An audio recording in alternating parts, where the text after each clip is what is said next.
In today's video, I'm going to teach you how to issue a refund in SamCart. Before we begin, there are a couple of important prerequisites. Make sure you have admin access to your SamCart account, because only admins can process refunds.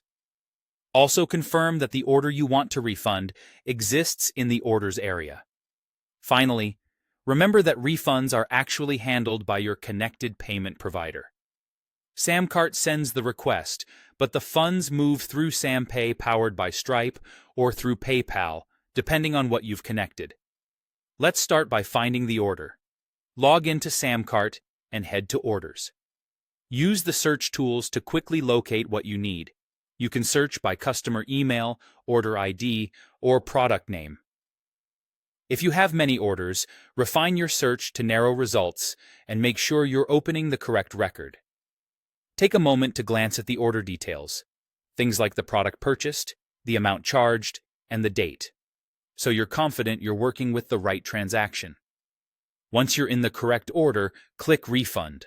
You'll be asked to choose the refund type.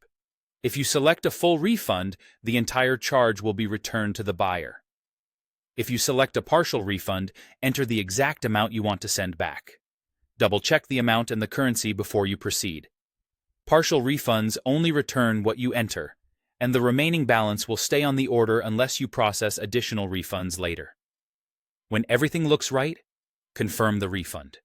As soon as you confirm, SamCart immediately sends the refund request to your payment provider. If you're using SamPay powered by Stripe, it's routed to Stripe.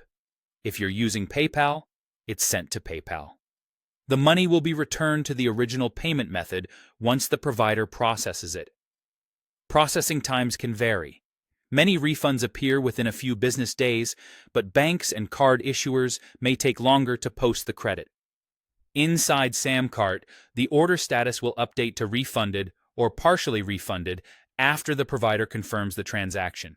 If you don't see it right away, give it a little time for the provider to report back. That's all there is to it.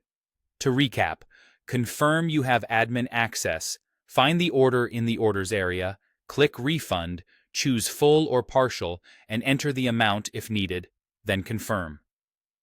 SamCart takes care of sending the request to your connected payment provider, and the funds are returned via the original payment method.